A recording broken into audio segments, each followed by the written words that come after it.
The rain was supposed to stop an hour ago. Sarah watched it streak down the coffee shop window, each drop racing the others to the bottom, and wondered if this was some kind of cosmic sign. Her phone buzzed with another text from her sister. "How's the blind date going?" Smile. She couldn't bring herself to reply. Across from her sat Marcus, a man she'd met exactly 17 minutes ago, and already she could feel the familiar weight of disappointment settling into her chest like an old, unwelcome friend. "I'm sorry," Sarah finally said, setting down her untouched latte. "I need to be honest with you. This date is a mistake." The words hung in the air between them, sharp and final. She expected him to look hurt, maybe angry. Men usually did when she was this direct. But Marcus simply tilted his head, his dark eyes holding something she couldn't quite name. Not pity, not offense, but something deeper, quieter. "Can I ask why?" he said. Sarah laughed, but it came out hollow. "Where do I even start? I'm a mess, Marcus.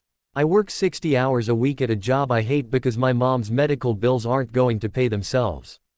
I haven't been to a movie in 2 years. I can't remember the last time I bought clothes that weren't from a thrift store. My idea of a vacation is sleeping past 7 on a Sunday." She could feel her throat tightening.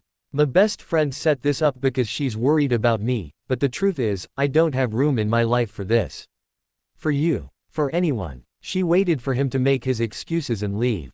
That's what any reasonable person would do. Instead, Marcus leaned back in his chair and did something unexpected. He smiled. Not a mocking smile, but one filled with a warmth that seemed to light up the dim corner of the coffee shop where they sat. "Okay," he said simply. Sarah blinked. "Okay. Yeah, okay." He took a sip of his coffee, completely unbothered. "So this date is a mistake.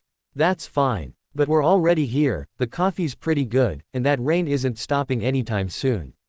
What if we just forget about the date part? Forget about it. Sure, let's say this isn't a date. You're just a person, I'm just a person, and we're two people stuck in a coffee shop during a rainstorm. No pressure. No expectations. Just conversation." He pushed a plate of untouched cookies toward her. "And maybe some cookies. They're really good here. I promise I'm not trying to impress you, I'm just stating a fact about cookies." Despite everything, Sarah felt the corner of her mouth twitch. "You're weird. I've been told that before," Marcus admitted cheerfully. "Usually by my students. I teach 5th grade, and apparently, my jokes are cringe, which I've learned is not a compliment." And just like that, the pressure valve in Sarah's chest released just a little. She found herself asking about his students, and Marcus lit up, telling her about a kid named Jaden who insisted dinosaurs could still be alive in the ocean, and a girl named Emma who wrote a 20-page story about her hamster saving the world. "They sound exhausting," Sarah said, but she was smiling now, really smiling. "They are," Marcus agreed. "They're also the best part of my day. Even when Jaden tries to prove his dinosaur theory by bringing in scientific evidence, that's just a printout from a conspiracy website." Sarah laughed, actually laughed, and it felt strange, like using a muscle she'd forgotten she had.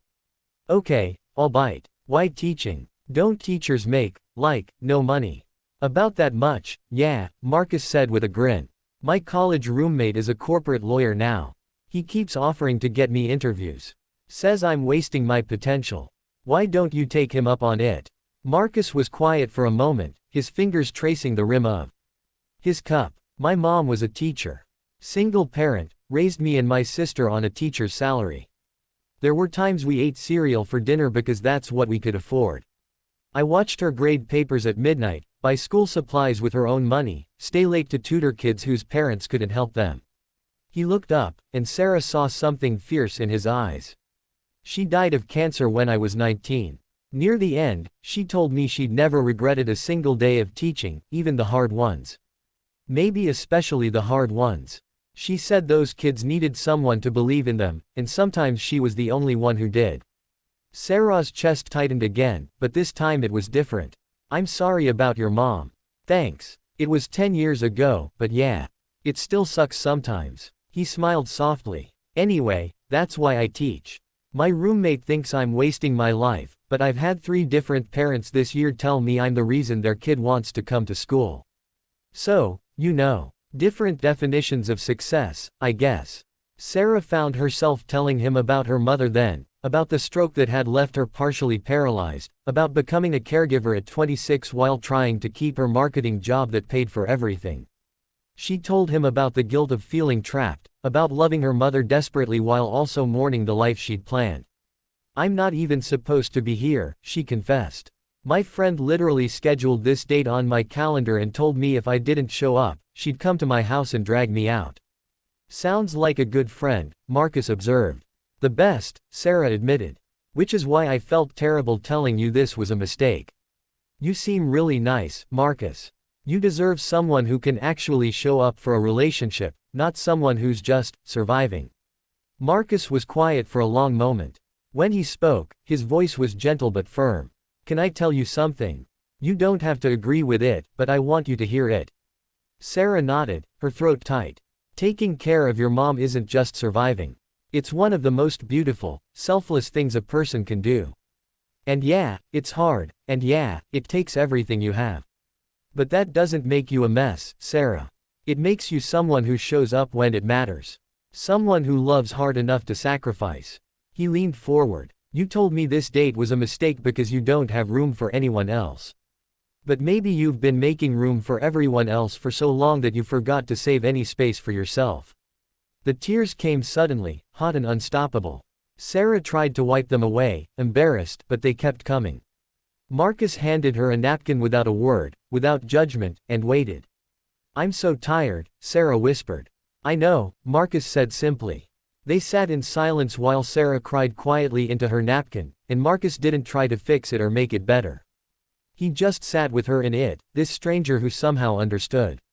When the tears finally stopped, Sarah felt emptied out but lighter somehow. "I'm sorry. This is the worst not a date ever. Actually, I think it's the most honest one I've ever been on," Marcus said. "Which makes it pretty great, in my book." Sarah looked at him, really looked at him, this fifth-grade teacher with kind eyes and terrible dad jokes who had somehow turned her worst fear into the safest moment she'd had in months.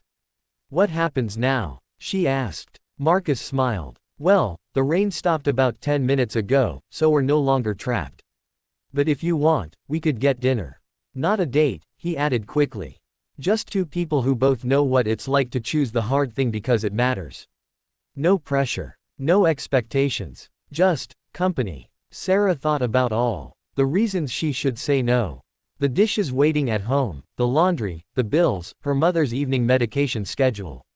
But she also thought about what Marcus had said about making room for herself. "Okay," she heard herself say. "Just company." His smile was like sunshine breaking through clouds. Just company. As they walked out of the coffee shop into the fresh-washed evening, Sarah's phone buzzed.